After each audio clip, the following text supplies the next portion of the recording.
What if I told you that in the coldest country on Earth, people spend their winters warmer than folks in London or Berlin? Or that Russians open their windows at minus 30 degrees Celsius not because they've lost their minds, but because it's simply too hot inside?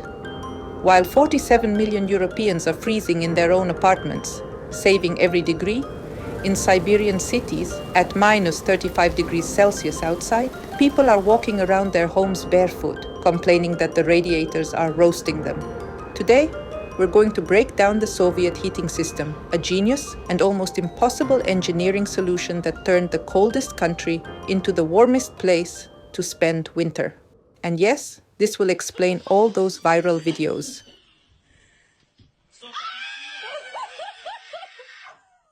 To understand this oddity, you need to understand where these people live. Novosibirsk, Siberia, has an average winter temperature of minus 20 degrees Celsius. Khabarovsk in the far east, minus 22 degrees. Yakutsk, minus 40 degrees and below. These aren't villages in the taiga. These are major cities stretching from the Urals to the Pacific Ocean, where millions of ordinary people live, go to work, and buy groceries. Soviet cities were built in a climate where modern Western heat pumps simply fail. And at minus 40 degrees Celsius, a single broken boiler isn't just an inconvenience, it's a direct threat to life. That is exactly why the USSR had to do the impossible, build a heating system that could practically never fail. The average European apartment maintains a winter temperature of plus 18 to 19 degrees. In the UK, it's even colder, 16.6 degrees, the lowest figure in Europe. Why so low? Because everyone pays for their own heating individually. Winter 2025 to 2026, in peak winter months, heating bills in Germany can soar up to 250 euros, even if the annual average is lower. For many families, this is a significant blow that forces them to turn down the valve and put on a sweater. 47 million Europeans, 1 in 10 residents of Europe, cannot adequately heat their homes.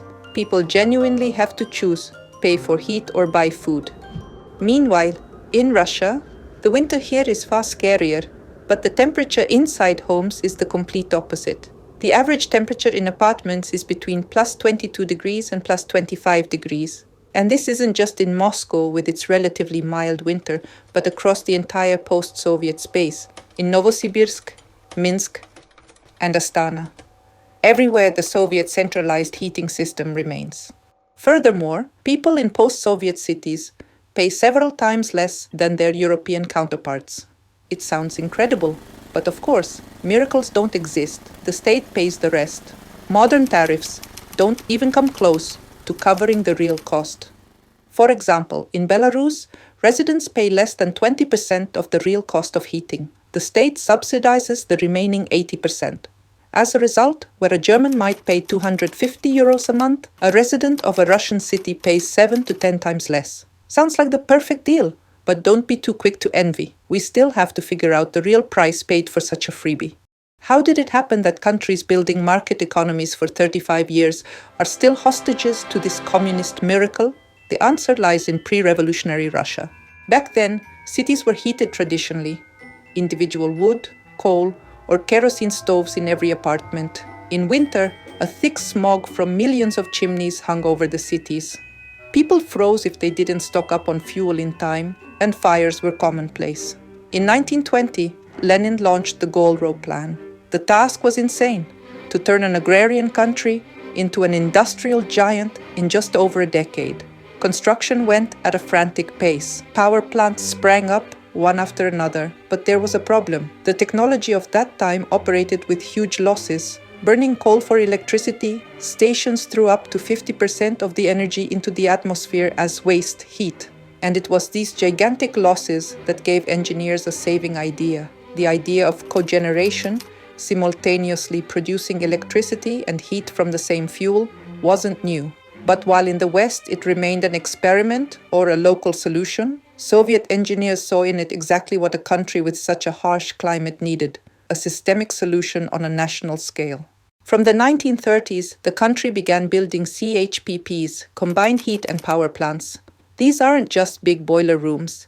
These are real giant factories, comparable in area to city districts. They burn trainloads of coal to simultaneously provide light for industry and boiling water for housing. The efficiency was phenomenal. If half the coal used to burn in vain, now almost 90% of the fuel's energy was put to use. To distribute this heat, the construction of the century unfolded underground. Mains with pipe diameters of up to 1.5 meters were laid.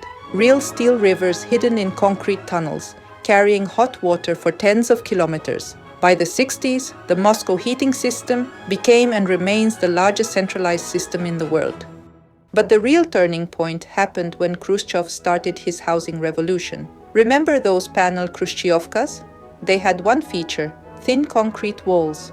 Without powerful constant heating, these houses would turn into ice traps in a matter of hours. Therefore, district heating stopped being an option. It became a structural necessity. For the first time in history, a hot radiator, that cast iron accordion, became as basic a part of an apartment as a door or a window. Moreover, hot water also became centralized. In most countries, water is heated by your personal boiler in the basement.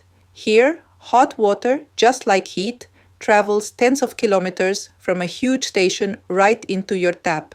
Soviet people received a unique all-inclusive package.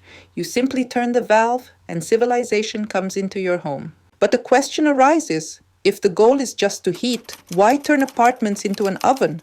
The answer lies in the true Bible of the Soviet engineer, the SNIP, or building codes. When an engineer opened the standards, he looked not at economy, but at the column, temperature of the coldest 5-day period. The system was calculated for a climatic apocalypse. They took statistics for 50 years, found the most brutal frosts possible in that specific city, and designed everything for them. Whether it's minus 30 degrees or minus 60 degrees, the boiler house must withstand this peak. As a result, in a normal, mild winter, the system inevitably works in overdrive mode. This approach is the complete opposite of the Western world. In Italy, for example, it is legally prohibited to heat housing above plus 19 degrees Celsius. This is a strict environmental rule, and breaking it means paying a fine. In Japan, the situation is even more dramatic. There is often no central heating at all.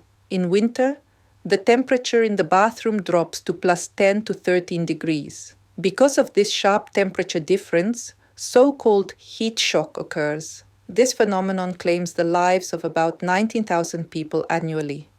But unlike many other places, here we heat the entire building, even the stairwells. This created a whole cultural layer. In the 90s, colorful characters used them to stay warm with hot pipes and even hotter spirits. Teenagers hung out there with guitars, and grandmas still let stray cats in to save them from the frost. A Soviet building is a single warm capsule with no cold zones. It would seem like an ideal system. If it's hot, just turn down the radiator. But why do we so brazenly waste heat? Here we run into geometry. In most Western houses, the piping system is horizontal. You are autonomous. You turn off the valve, heat is off only for you. A Soviet house is arranged differently. Here, vertical single pipe distribution rules. One giant pipe goes from the basement to the roof, skewering apartments onto each other like beads. You are not an autonomous consumer. You are a link in a chain. This creates 3 unsolvable problems. First, to warm the 5th floor, boiling water must be fed to the first. The system is forced to roast the lower floors just to warm up the upper ones. Second, fear and lack of control. Often, there are simply no valves on the radiators. And if there are, they are so old that touching them is risky. One awkward movement, and boiling water floods the neighbors. Therefore, the battery works in only one mode: roast. Third, paying for air. Because of the transit pipe, it is technically impossible to install an individual meter. You pay not for calories, but for square meters. This creates a unique psychology. People have zero incentive to save. Why insulate windows if the heating bill is fixed anyway? And when you have neither a valve nor an incentive, the only salvation becomes the fortochka. You've definitely seen this small separate square on every Soviet window frame, like here, here, and here. It's a genius manual mixer where you mix domestic plus 25 degrees and outdoor minus 30 degrees. You are a hostage of the system. It decides when you will be hot. And if in winter this machine simply overheats you, in summer it punishes you just to show who is really the boss. Hot water disappears for 2 weeks for pressure testing, or for the whole summer if you're unlucky. The era of pots and immersion heaters begins. Of course, you could install a boiler, but hanging a giant tank in a small bathroom just to use it for 2 weeks a year, most people refuse. And here's the paradox. While you're inventing workarounds, the system throws energy into nowhere. Look at the heating mains, thousands of kilometers of pipes, often laid above ground. In winter, snow melts on them, green grass grows, and stray cats use them as heated beds. Up to 30% of heat is lost. We literally heat the planet's atmosphere to deliver heat to homes where people will open windows to let it back out.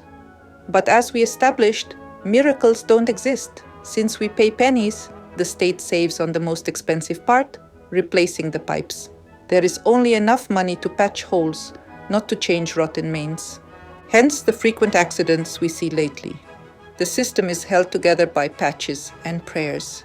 Yet, despite the rust, the leaks, and the absurdity, this colossal machine refuses to die.